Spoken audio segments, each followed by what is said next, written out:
Hello बच्चा party, welcome to commerce अड्डा 24/7। My name is Harsh and I am your business studies mentor. बेटा, हम लोग का फाइनेंशियल मैनेजमेंट चल रहा था ना। फाइनेंशियल मैनेजमेंट में हम लोगों ने बिजनेस फाइनेंस के बारे में पढ़ लिया, फिर हम लोगों ने फाइनेंशियल प्लानिंग पढ़ ली, हम लोगों ने टाइप्स ऑफ डिसीजंस पढ़ लिए, फैक्टर्स अफेक्टिंग दोज डिसीजंस भी पढ़ लिए, और हम लोगों को आज पढ़ना है कैपिटल स्ट्रक्चर के बारे में। तो यार, सबसे पहले ये समझ लो कि कैपिटल स्ट्रक्चर होता क्या है। अरे, किसी भी कंपनी में ना पैसों की जरूरत पड़ती है कंपनी को स्टार्ट करने के लिए, और एक बार स्टार्ट हो जाए तो उसको चलाए रखने के लिए। देखो, गाड़ी खरीदने के लिए भी आप पैसे देते हो, और गाड़ी को चलाए रखने के लिए मेंटेनेंस का खर्चा और पेट्रोल का खर्चा देते हो, है ना। वैसे ही एक बिजनेस में जब आप कैपिटल लगाते हो ना, उसे हम कहते हैं कैपिटल एम्प्लॉयड, और एक बिजनेस को चलाए रखने के लिए भी आप कुछ पैसा लगाते हो। ठीक है, तो भैया वो कैपिटल स्ट्रक्चर जो है, कैपिटल स्ट्रक्चर में कंपनी का पूरी की पूरी कैपिटल आती है कि कितनी आपको डेप्ट इशू करना है, कितना आपको इक्विटी चाहिए। अब देखो यार, किसी भी कंपनी की कैपिटल में दो तरीके की चीजें होती हैं, तो मैं यहीं पे लिख दे रहा हूं। किसी भी कंपनी की कैपिटल में दो तरीके की चीजें होती हैं। एक होता है डेप्ट, जो कि मैं आपको कई बार बता चुका हूं, और एक होता है इक्विटी।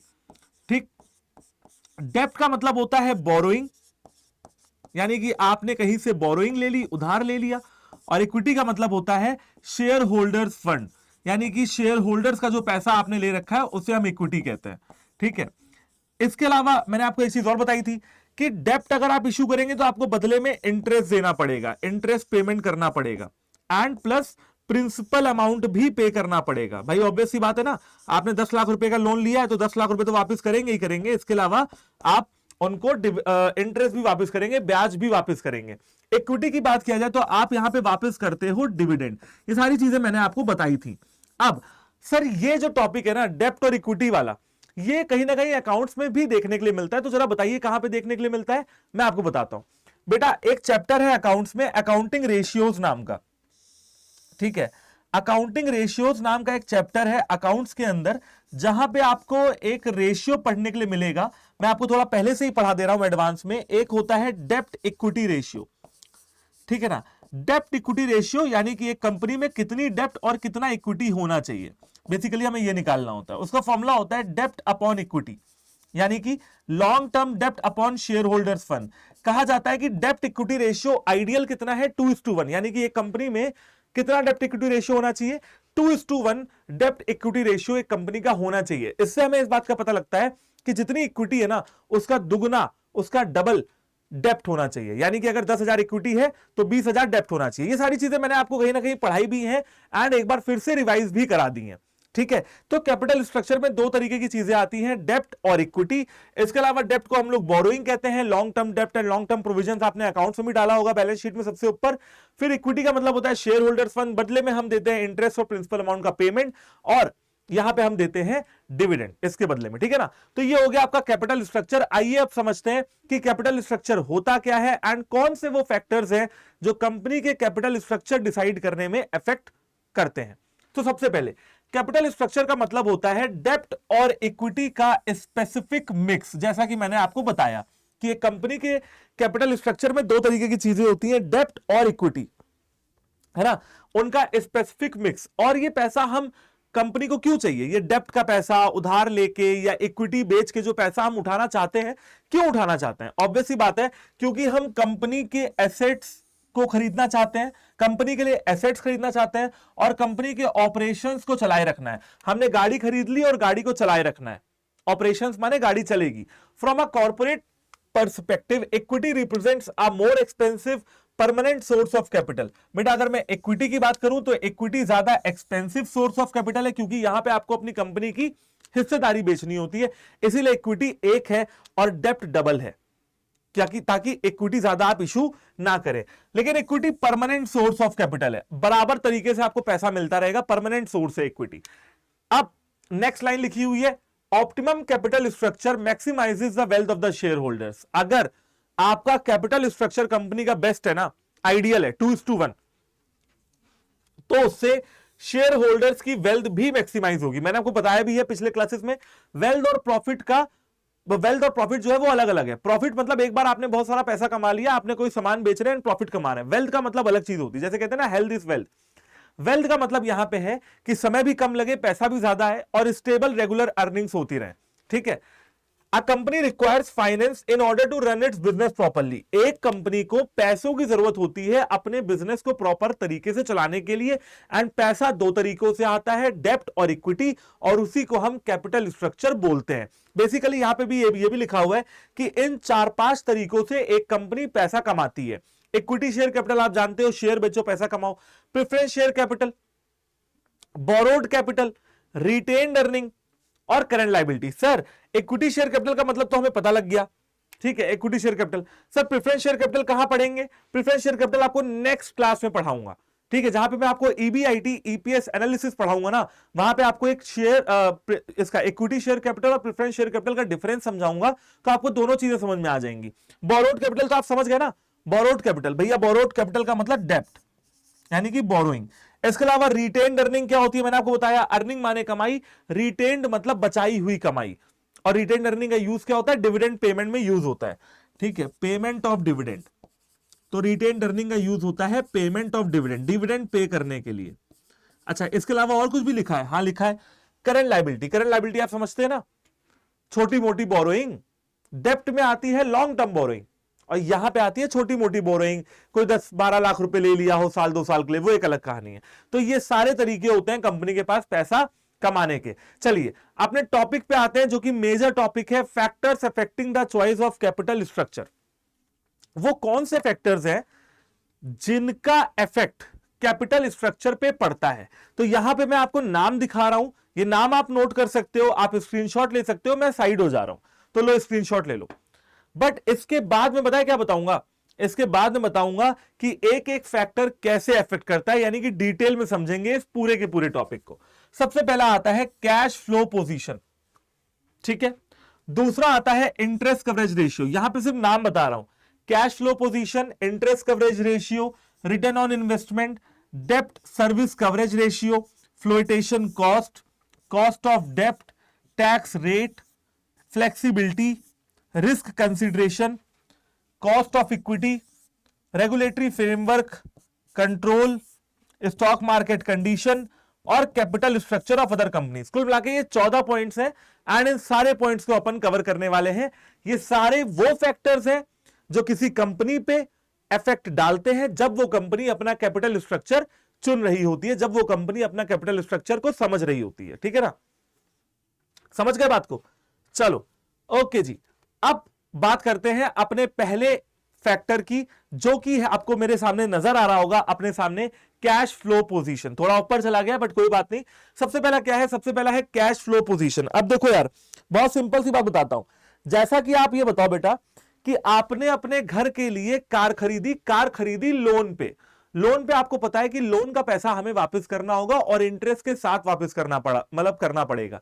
10 लाख की गाड़ी है, 10 साल का अगर लोन कटवाया है तो पहले गाड़ी का डाउन पेमेंट 2 लाख रुपए करके घर ले आएंगे, बाकी 8 लाख रुपए लोन वापस करेंगे बैंक को, और इंटरेस्ट की पेमेंट भी हम करते रहेंगे। क्या इसको हम कैश फ्लो पोजीशन से रिलेट कर सकते हैं? मैं आपको बताता हूं। देखो, आपने गाड़ी लोन पे ली। अब एक बात बताओ, आपके घर में ना पैसा तो आता है बट कैश नहीं है। कैश का मतलब क्या है? कि आपके पास कैश की फ्लो बड़ी कम है, यानी कि आप या तो आपकी सैलरी साल 2 साल में एक बार आती है, पैसा कहीं से आ रहा है बट वो स्टेबल नहीं है। कैश का फ्लो आपके घर में बहुत कम है, कैश बहुत कम है आपके पास। अब कैश अगर कम होगा ना, तो आप उस गाड़ी के लोन को कैसे वापस करोगे? बताओ, नहीं वापस कर पाओगे। बेटा ऐसे ही एक बिजनेस में होता है। बिजनेस में क्या होता है? देखो, कैश अगर कंपनी के पास नहीं है तो अपने बोरोइंग पे या अपने डेप्ट पे जो इंटरेस्ट का पेमेंट करना है वो कैसे करेगी? आपका जवाब होगा सर नहीं कर पाएगी। बिल्कुल सही बात है। अच्छा सर, ये कैश का मतलब क्या होता है? आप बार बार कैश कह रहे हो सर, इसका मतलब क्या होता है? मैं आपको बताता हूं। देखो, एक बात समझ लो, प्रॉफिट और कैश दोनों अलग अलग बात है। आपने अकाउंट्स में 11th क्लास में पढ़ा था अक्रूवल कंसेप्ट। वहां पे यही कहा गया था ना कि जैसे ही कोई ट्रांजैक्शन अक्रू हो उसको तुरंत ही नोट करो, ठीक है। एग्जांपल के तौर पे ये पेन है और ये पेन मैंने बेचा, पेन बिका तो मैंने लिख लिया सेल्स अकाउंट, क्या करते हैं क्रेडिट करते हैं ना, सेल्स अकाउंट क्रेडिटेड, ठीक है, purchase account debited, sales account credited. मैंने ऐसा कर दिया कि भाई सेल्स अकाउंट की एंट्री कर दी, जनरल एंट्री कर दी कि भैया मेरा 20 रुपए का पेन बिका है। लेकिन सामने वाले ने खरीदते समय कहा कि सर मैं अभी 20 रुपए नहीं दे पाऊंगा, मैं आपको बाद में 20 रुपए दूंगा। तो बेटा कहने को तो एंट्री हो गई, कहने को तो ये पेन बिक गया, लेकिन क्या कैश कंपनी में आया? आपका जवाब होगा नहीं। और ऐसे ही बहुत सारी कंपनियां क्रेडिट देती रहती हैं, सामान क्रेडिट पे बेचती हैं और उनके पास कैश की कमी होती है। तो अगर आपकी कंपनी के पास कैश फ्लो पोजीशन अच्छा नहीं है ना, तो भैया डेप्ट से आपको बचना होगा, डेप्ट कम इशू करिए। हाँ, कैश फ्लो पोजीशन अच्छा है, ठीक है, तो आप डेप्ट ज्यादा इशू कर सकते हो। आप समझ रहे हो मैं क्या कहना चाह रहा हूं? अगर कैश की शॉर्टेज है तो आपको डेप्ट बिल्कुल भी इशू नहीं करना चाहिए, उस केस में आप इक्विटी इशू करिए। If a company is confident in its ability to generate sufficient cash flow, it should use more debt. अगर एक कंपनी, ये श्योरिटी है कंपनी को कि वो company sufficient cash flow generate कर लेगी ना, देन उस केस में आप ज्यादा डेप्ट सिक्योरिटीज इशू कर सकते हो। लेकिन अगर कैश की शॉर्टेज है, अगर कैश उस कंपनी के पास नहीं है, तो उनको इक्विटी शेयर्स में जाना चाहिए, ठीक है, क्योंकि इक्विटी शेयर्स को डिविडेंड का पैसा वापस करना बहुत जरूरी नहीं है, लेकिन लोन लिया है तो इंटरेस्ट पे करना बहुत जरूरी है, ठीक है। अब देखो यहां पे तो पूरा लिख दे रहा हूं, कैश फ्लो पोजीशन अगर अच्छा नहीं है तो डेप्ट को कम करो, उस केस में इक्विटी इशू कर सकते हो। और अगर कैश फ्लो पोजीशन अच्छा है तो डेप्ट बढ़ा लो, इक्विटी कम कर लो, ठीक है ना। कुछ ऐसा आपको कैपिटल स्ट्रक्चर रखना होगा। अब आपकी कंपनी है मान लो, तो आपको देखना होगा कि आपका कैश फ्लो पोजीशन अच्छा है या बुरा है, और उसी के हिसाब से आपको डेप्ट और इक्विटी डिसाइड करनी पड़ेगी। चलिए सेकंड पॉइंट पे आते हैं, जो कि है interest coverage ratio. Second point क्या है? Interest coverage ratio. देखो इंटरेस्ट कवरेज रेशियो, बड़ी सिंपल सी बात बताता हूं आपको। इंटरेस्ट कवरेज रेशियो में निकालते ये हैं कि क्या आपकी कमाई इतनी है कि आप अपने इंटरेस्ट को वापस कर सकते हैं। जैसे कि मैं कहूं कि मेरी कमाई है 40,000 रुपए महीना और खरीद ली है मैंने फॉर्च्यूनर, तो सीधी सीधी बात है कि मेरी कमाई ही इतनी नहीं है कि मैं अपने इस फॉर्च्यूनर के लोन को वापस कर पाऊं, ठीक है। इसे ही कहते हैं इंटरेस्ट कवरेज रेशियो। फॉर्मूला क्या होता है? इंटरेस्ट कवरेज रेशियो का फॉर्मूला होता है EBIT अपॉन इंटरेस्ट, यानी कि earning before interest and tax upon interest, कि मेरी अर्निंग कितनी है उसके बदले में मुझे इंटरेस्ट कितना देना है। अब सिंपल सी बात है, अगर इंटरेस्ट कवरेज रेशियो ज्यादा होगा, यानी कि मेरी कमाई है, इंटरेस्ट कवरेज रेशियो ज्यादा होगा यानी कि मेरी कमाई है, मेरी हैसियत है लोन लेने की और उसको चुकाने की, देन उस केस में मैं डेप्ट इशू कर सकता हूं। लेकिन अगर मेरी कमाई नहीं है तो मुझे डेप्ट से बचना चाहिए। आप समझ रहे हैं? अगर कमाई है तो डेप्ट इशू करिए, कमाई नहीं है तो डेप्ट से मुझे क्या करना चाहिए? बचना चाहिए, ठीक। देखो लिखा हुआ है, अगर इंटरेस्ट कवरेज रेशियो ज्यादा है, shows that the company can have borrowed fund, तब कंपनी बोरोड फंड इशू कर सकती है। बोरोड फंड का मतलब है डेप्ट। लेकिन अगर यही इंटरेस्ट कवरेज रेशियो कम है तो कंपनी को कम डेप्ट इशू करना चाहिए। इंटरेस्ट कवरेज रेशियो ज्यादा है, डेप्ट ज्यादा, इंटरेस्ट कवरेज रेशियो कम है, डेप्ट कम, ठीक है बच्चों। आई होप कि आपको यह पॉइंट अच्छे तरीके से समझ में आ गया होगा। चलो नेक्स्ट पॉइंट पे आते हैं, रिटर्न ऑन इन्वेस्टमेंट। अब देखो ये बड़ा पॉइंट क्लियर सा कर लेना। एक एग्जांपल देके मैं आपको समझाता हूं। आपने बैंक से लोन लिया 10 लाख रुपए का। कितने लाख रुपए का सर? 10 लाख रुपए का मैंने लोन लिया। 10 लाख रुपए के ऊपर मुझे 10% का इंटरेस्ट देना पड़ा, यानी कि 10 लाख के ऊपर 1 लाख रुपए का मैंने इंटरेस्ट दिया। सही बात है ना? 1 लाख का क्या हो गया? मेरा इंटरेस्ट हो गया। अब जो ये 10 लाख रुपए मैंने बैंक से लिया ना, इसकी मैंने एक बिल्डिंग खरीदी। क्या खरीदी? बिल्डिंग खरीदी। अब इस बिल्डिंग से मेरी कमाई हुई 15%, ठीक है। बिल्डिंग क्या है? एक तरह का एसेट है। एसेट माने इन्वेस्टमेंट। मैंने अपनी कंपनी के लिए एसेट खरीदा और मेरी कमाई हुई बिल्डिंग खरीदने के बाद 15%, यानी कि 10 लाख रुपए का 15% यानी कि 1,50,000। बेटा देखो मेरा रिटर्न ऑन इन्वेस्टमेंट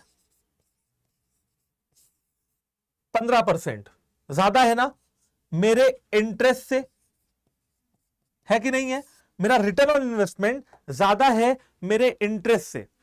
मुझे 1.5 लाख रुपए की कमाई हुई, देना पड़ा मुझे 1 लाख, प्रॉफिट हुआ मेरा 50,000 का। बस यही लिखा हुआ है कि अगर रिटर्न ऑन इन्वेस्टमेंट ज्यादा हो रेट ऑफ इंटरेस्ट से, देखो यहां पे लिखा हुआ है अगर रिटर्न ऑन इन्वेस्टमेंट ज्यादा हो रेट ऑफ इंटरेस्ट से, तब कंपनी को बोरोड फंड इशू करने चाहिए। अगर आपको लगता है कि आप अपने इंटरेस्ट से ज्यादा पैसे कमा लोगे, लगता है कि इंटरेस्ट से ज्यादा पैसे कमा लोगे ना, तो आप डेप्ट इशू करो। अगर आपको लगता है कि आप इंटरेस्ट से ज्यादा पैसा नहीं कमा पाओगे, रिटर्न ऑन इन्वेस्टमेंट आपका कम रहेगा, तो भैया आप डेब्ट से बचो। यहां पे लिख दे रहा हूं पेन चेंज करके, किससे कर लू, चलो ग्रीन से कर लेते हैं, लिख के देखते हैं। हाँ, ये लिखा हुआ है कि अगर आरओआई दिख रहा है आप लोग को, नहीं दिख नहीं रहा है, एक मिनट, चलो ब्लैक यूज कर लेते हैं। अगर आरओआई इंटरेस्ट रेट से ज्यादा है देन फिर डेप्ट, यहां पे लिख दे रहा हूं, नोट कर लीजिए। अगर आरओआई इंटरेस्ट रेट से कम है देन फिर नो डेप्ट, समझ रहे हो, फिर डेप्ट को आप कम कर लो या लेस डेप्ट। अब ये सारी कहानी जो है आपको अपनी कॉपी में नोट कर लेनी है, समझ रहे हो। अब आपने सोच रहे होगे सर ये क्या एरो एरो का खेल खेल रहे हो। एरो से पढ़ना बहुत इजी हो जाता है हमारे लिए, ठीक है। एरो से जब हम पढ़ते हैं ना तो बहुत इजीली तरीके से हम पढ़ लेते हैं, इजी तरीके से हमें आ जाता है, ठीक है बच्चा पार्टी। तो ये हो गया भाई हमारे 3 पॉइंट। कैश फ्लो पोजीशन अच्छी है तो अगर अच्छी है कैश फ्लो पोजीशन तो डेप्ट आप इश्यू कर सकते हो, खराब है तो डेप्ट नहीं इश्यू कर सकते हो। अगर इंटरेस्ट कवरेज रेशियो ज्यादा है तो डेप्ट, अगर कम है तो डेप्ट नहीं। अगर आरओआई ज्यादा है तो डेप्ट, अगर आरओआई कम है तो डेप्ट नहीं। समझ रहे हो, ये हो गए आपके 3 पॉइंट। आगे के 3 पॉइंट अब समझते हैं। फिर आता है कॉस्ट ऑफ डेप्ट। कॉस्ट समझते हो, इंटरेस्ट रेट। अब अगर आपको इंटरेस्ट रेट ज्यादा लग रहा हो कि हाँ भाई जो इंटरेस्ट मुझे देना पड़ रहा है वो ज्यादा है, बेसिकली मेरी कॉस्ट ज्यादा है, तो भैया उस केस में डेप्ट से आप बचिए। लेकिन अगर आपको लगता है कि इंटरेस्ट रेट आपका या कॉस्ट आपका कम है तो आपको डेप्ट आप ज्यादा इशू कर सकते हो। The company will prefer higher डेप्ट over equity if it can arrange borrowed fund at a reasonable rate of interest. क्या लिखा हुआ है कि कंपनी हमेशा इक्विटी के ऊपर डेप्ट को प्रिफर करेगी, लेकिन बशर्ते ये कि जो डेप्ट पे इंटरेस्ट लग रहा हो वो कम होना चाहिए। इंटरेस्ट कम होगा तब हम डेप्ट ज्यादा इशू करेंगे, बहुत सिंपल सी बात है, ठीक है। टैक्स रेट की बात करते हैं। बेटा टैक्स रेट का इतना मतलब समझ लीजिए कि जब आप लोन लेते हो ना कहीं से भी, जैसे मान लीजिए मैंने घर बनाने के लिए लोन लिया है, अब मेरी इनकम पे कुछ टैक्स लगता है, सरकार मेरी इनकम की मेरी इनकम टैक्स पे कुछ मुझे छूट दे देगी क्योंकि मेरे ऊपर वैसे भी लोन का बर्डन है। समझ रहे हो, जैसे मैंने लोन लिया घर बनाने के लिए और मेरी सैलरी इतनी है कि मुझे टैक्स भी देना पड़ रहा है, देन फिर सरकार क्या करेगी, मेरी सैलरी मेरे टैक्स में से कुछ मुझे छूट दे देगी, एग्जम्पशन दे देगी, क्योंकि मेरे ऊपर पहले से ही घर बनाने का लोड चल रहा है, ठीक है, घर का लोड चल रहा है लोन का। तो यही लिखा हुआ है। अब अगर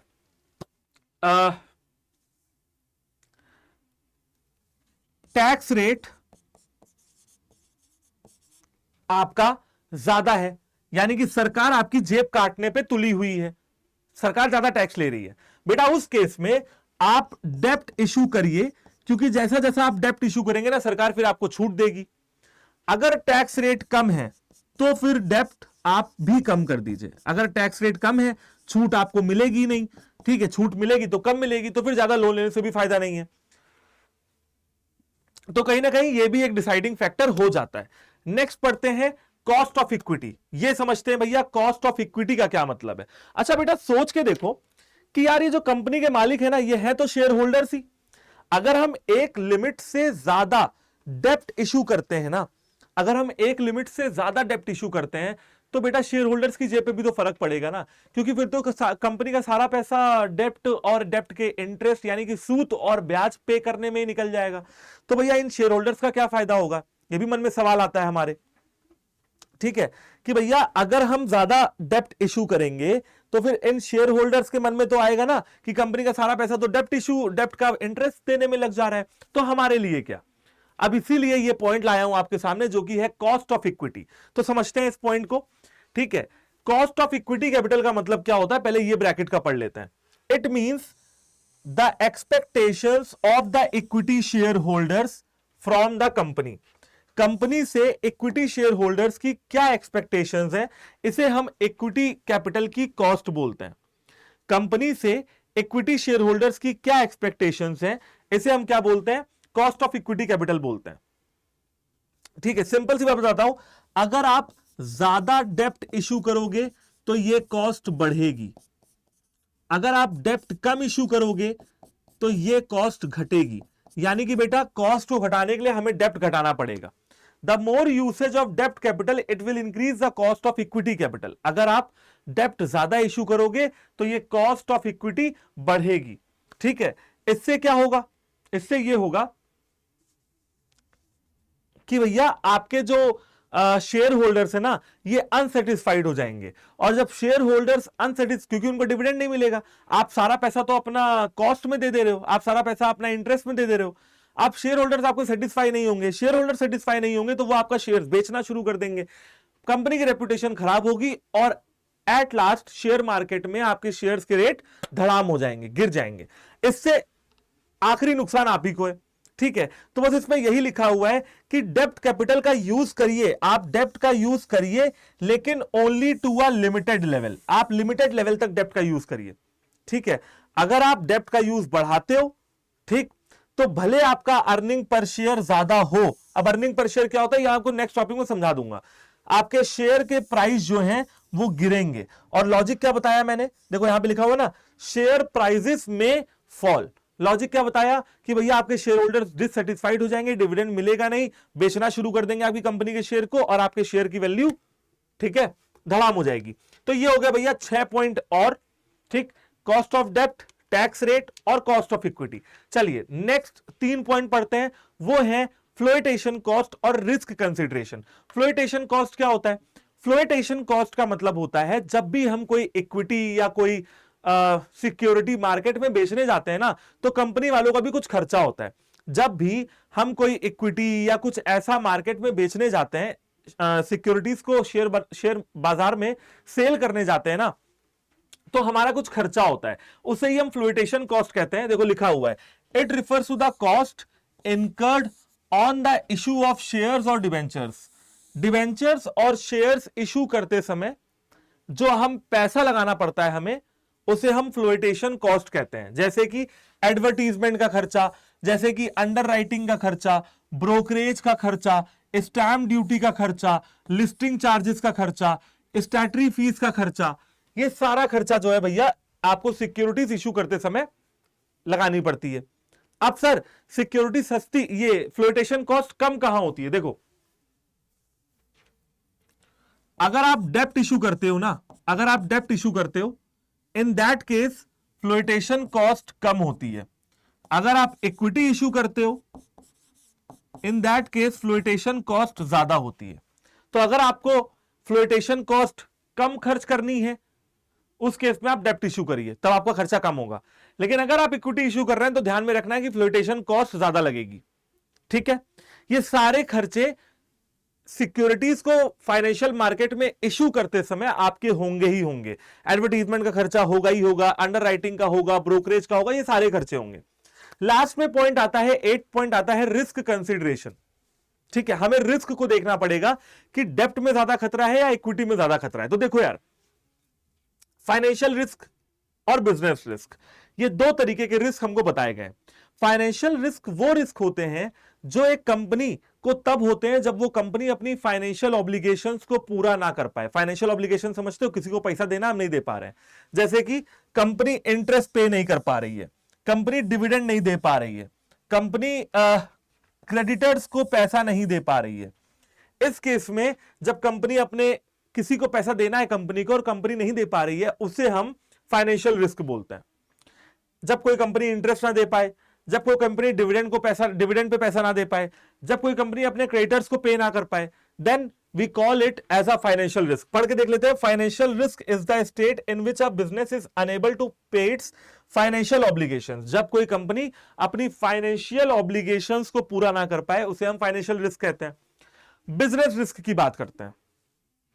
business risk refers to the risk of the business inability to pay its fixed operating expenses. जब कोई कंपनी अपने ऑपरेटिंग एक्सपेंसेस तक ना दे पाए, तो हम कहते हैं भैया उस कंपनी के ऊपर बिजनेस रिस्क आया हुआ है। बेटा ऑपरेटिंग एक्सपेंसेस समझते हो ना? अरे घर को चलाए रखने के लिए जो खर्चे होते हैं, बेटा घर तो बना लोगे, घर को चलाना भी तो बड़ी बात है ना।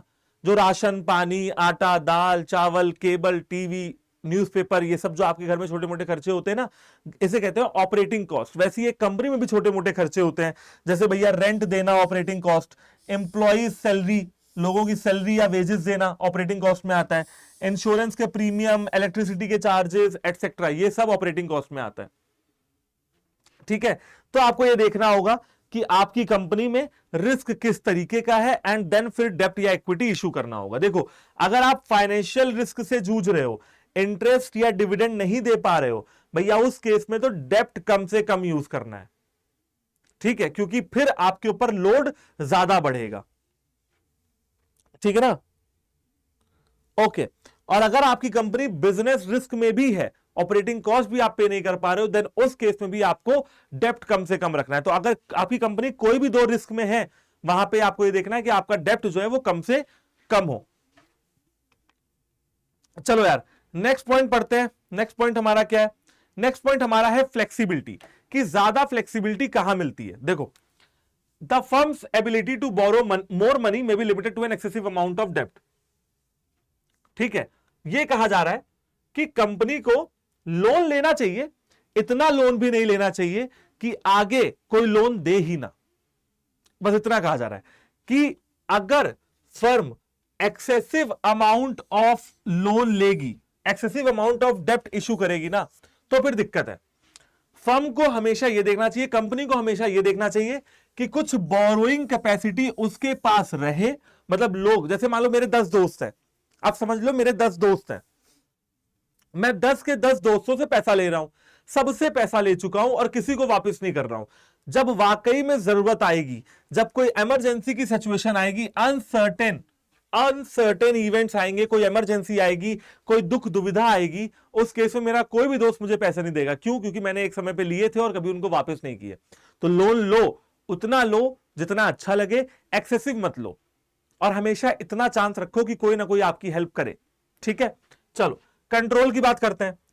अब देखो, अगर आप अपनी कंपनी की इक्विटी बेच रहे हो और पैसा उठा रहे हो, ऑब्वियस सी बात है आपकी कंपनी में हिस्सेदारी और लोगों की हो जाएगी, यानी आपकी कंपनी में कंट्रोल भी डाइल्यूट हो जाएगा। जैसे मैंने आपको एग्जांपल दिया था, मैं हूं और मैंने अपनी कंपनी की इक्विटी 10% अमन सर को, 10% प्रिंस सर को, 10% आदित्य सर को दे रखी है। तो 3 लोग को दे दी। मेरे पास 70% है, उन लोगों के पास 10% है, लेकिन है ना, अब मेरी कंपनी के डिसीजंस में वो लोग भी पार्टिसिपेट करेंगे। तो भैया सिंपल सी बात है, अगर मैं कंट्रोल डाइल्यूट करना चाहता हूं, अगर मुझे कंट्रोल डाइल्यूट करने में कोई दिक्कत नहीं है कि हां भैया कंट्रोल डाइल्यूट हो जाए, उस केस में बेटा इक्विटी इशू कर सकते हैं आप, तब आप इक्विटी इशू करिए। लेकिन अगर आपको कंट्रोल डाइल्यूट करने में दिक्कत है कि आपकी कंपनी का कंट्रोल डाइल्यूट ना हो, देन उस केस में आप डेप्ट इशू करिए, क्योंकि जितना ज्यादा आप इक्विटी इशू करेंगे ना, आपकी कंपनी का कंट्रोल आपके हाथ से निकलता जाएगा। ठीक है, the company's equity stock holders are regarded as its owners and they have complete control over it. Company के जो इक्विटी शेयर होल्डर्स होते हैं ना, वो कंपनी के ओनर्स होते हैं और उनका कंपनी के ऊपर पूरा कंट्रोल होता है। अगर करंट शेयर होल्डर ये चाहते हैं कि कंपनी का कंट्रोल किसी के हाथ में ना जाए, देन उनको डेप्ट इशू करना चाहिए, जैसा मैंने आपको बताया। और अगर कंट्रोल डाइल्यूट करने में कोई दिक्कत नहीं है, इफ दे डोंट माइंड, अगर उनको कोई दिक्कत नहीं है, देन फिर वो इक्विटी शेयर्स इशू कर सकते हैं, अगर उनको कोई दिक्कत नहीं है कंट्रोल डाइल्यूट करने में, जैसा कि मैंने यहां पे ऑलरेडी लिख दिया है। लास्ट में आता है रेगुलेटरी फ्रेमवर्क। अब देखो, कैपिटल स्ट्रक्चर किसी भी कंपनी का इन सारे फैक्टर्स से तो डिसाइड होता ही है, इसके अलावा कुछ लॉस, कानून, कुछ रेगुलेटरी बॉडीज कुछ कहती हैं, आदेश देती हैं, वहां से भी डिसाइड होता है। ठीक है, जैसे अगर आपको डिबेंचर इशू करने हैं, शेयर इशू करने हैं, तो एक रेगुलेटरी बॉडी है सेबी। सेबी का मतलब समझते हैं, securities and exchange board of India. कहां पढ़ेंगे? फाइनेंशियल मार्केट नेक्स्ट चैप्टर है ना, उसमें पढ़ेंगे। बस इतना समझ लो, जैसे रोड पे सीट बेल्ट नहीं लगाई, पुलिस वाला चालान काट दिया, ये यातायात नियम के तहत आता है। वैसे ही सेबी क्या है? सेबी कानून बनाती है, गाइडलाइंस बनाती है स्टॉक मार्केट को चलाने के लिए। तो जब भी आप शेयर या डिबेंचर्स इशू करोगे, आपका मन है 10 लाख इशू करने का, सेबी मना कर रही है, कर सकते हो? नहीं कर सकते हो, क्योंकि फिर कानून का उल्लंघन हो जाएगा। कहने का मतलब है कि आपको इक्विटी शेयर वगैरह इशू करते समय सेबी की गाइडलाइंस का पालन भी करना पड़ता है। और अगर आप बैंकों से या किसी अदर फाइनेंशियल इंस्टीट्यूशन से लोन ले रहे हो, देन फिर आपको उन बैंक या उन फाइनेंशियल इंस्टीट्यूशंस की बातें माननी पड़ेंगी, उनकी बातें समझनी पड़ेंगी, सुनने पड़ेंगी। ठीक है, तो वहां से भी आपका फाइनेंशियल कैपिटल स्ट्रक्चर जो है वो डिसाइड होगा। मान लो आपको चाहिए कि भैया मुझे 10 लाख रुपए का लोन दे दो, बैंक वाला लोन नहीं ले रहा है, तो क्या बैंक लूट लोगे? नहीं ना, तो बैंक लूट थोड़ा सकते हैं। ठीक है, नेक्स्ट आते हैं बच्चों, नेक्स्ट आता है स्टॉक मार्केट कंडीशन। ये आपको बहुत सिंपल सी बात समझाता हूं। देखो क्या होता है ना, अगर स्टॉक मार्केट बूम पे है, यानी कि स्टॉक मार्केट बहुत बढ़िया चल रहा है, बहुत अच्छा कर रहा है, बूम समझते हो? जैसे भी G20 की समिट आई थी ना, तो हमारे इंडिया का स्टॉक मार्केट बिल्कुल बूम हो गया था, बिल्कुल हाई लेवल पे। अगर बूम चल रहा है तो आप इक्विटी शेयर्स इश्यू करिए, आपका बहुत फायदा होगा, क्योंकि आपके शेयर्स के रेट बढ़ रहे होंगे। हाँ, अगर स्टॉक मार्केट में रिसेशन चल रहा है, ठीक है, रिसेशन कब आया था सर? कोविड-19 के टाइम पे, लॉकडाउन के टाइम पे। अगर आपके स्टॉक मार्केट में रिसेशन चल रहा है तो भैया इक्विटी को छोड़ो और डेप्ट इश्यू करो, क्योंकि वैसे भी आपके शेयर्स की वैल्यू तो कम हो गई होगी। एग्जांपल के तौर पे आप लिख भी सकते हो, बूम कब देखने को मिला था? G20 समिट में। G20 समिट में बूम आता है, ठीक है, होली दिवाली बूम आ जाता है, दिवाली के टाइम में बड़ा बूम आता है, त्योहार आता है। और रिसेशन कब आया था? कोविड-19 के तौर पे रिसेशन आ गया था। तो यही लिखा हुआ है कि भैया अगर स्टॉक मार्केट बूम कंडीशन में है, ठीक है, तो है ना, देखो लिखा हुआ है कि लोग रिस्क लेने के लिए तैयार होते हैं और स्टॉक खरीदने के लिए तैयार होते हैं, ज्यादा प्राइसेस से भी तैयार होते हैं जब बूम पीरियड होता है। तो जब स्टॉक मार्केट अच्छा चल रहा होता है, बूम पीरियड पे होता है ना, तो आपके शेयर्स महंगे रेट पे बिकते हैं। इसका मतलब है कि आप बूम पे इक्विटी शेयर्स को इशू कर सकते हो, और अगर स्टॉक मार्केट में रिसेशन चल रहा है तब आप डेप्ट को इशू करिए। Last but not the least, ये पॉइंट है capital structure of other companies. आप कभी कभी ये भी कर सकते हैं कि कंपटीशन क्या कर रहा है। कंपटीशन समझते हैं? जैसे मेरी कंपनी है पेप्सी, तो कोको कोला क्या कर रही है, कोको कोला का कैपिटल स्ट्रक्चर आप उठा के कॉपी कर लीजिए, कुछ ऐसा भी आप कर सकते हैं। यानी कि capital structure of the other companies. कुछ बिजनेसेस डिजाइन करते हैं अपने capital structure in accordance with the industry norms. ठीक है, कहने का मतलब है उनकी जो इंडस्ट्री है, जैसे भैया इंडस्ट्री है ऑटोमोबाइल इंडस्ट्री, उसमें मारुति भी है, टाटा भी है, किया भी है, सेल्टॉस, सोनेट, सारी गाड़ियों की कंपनियां, हुंडई भी है। अब उनकी इंडस्ट्री में कहा जा रहा है कि आप यही कैपिटल स्ट्रक्चर रखो, तो उन कंपनीज को वही इंडस्ट्री के स्टैंडर्ड्स फॉलो करने पड़ते हैं। हाँ, ये लिखा हुआ है कि इंडस्ट्री के स्टैंडर्ड्स को फॉलो करते समय प्रॉपर केयर रखें, प्रॉपर ध्यान दें, सावधानी दें, ब्लाइंडली फॉलो ना करें, ब्लाइंडली फॉलो ना करें इंडस्ट्री के स्टैंडर्ड्स को।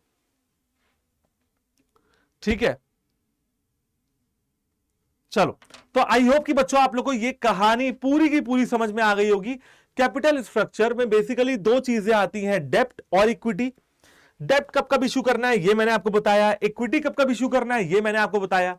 ठीक है, कैश फ्लो अच्छा है तो फिर डेप्ट, कैश फ्लो अच्छा नहीं है तो फिर इक्विटी। स्टॉक मार्केट बूम पे है तो फिर इक्विटी, स्टॉक मार्केट रिसेशन पे है तो फिर डेप्ट। ऐसे करके मैंने आपको कई सारे फैक्टर्स बताए।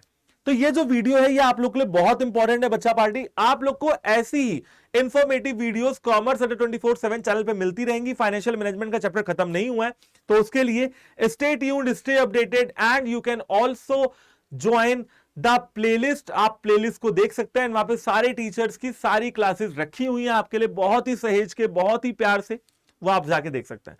ठीक है भाई, चलो फिर मिलते हैं अपनी नेक्स्ट वीडियो में। तब तक के लिए हंसते रहिए, पढ़ते रहिए, मुस्कुराते रहिए। बाय बाय, टाटा एंड जय हिंद।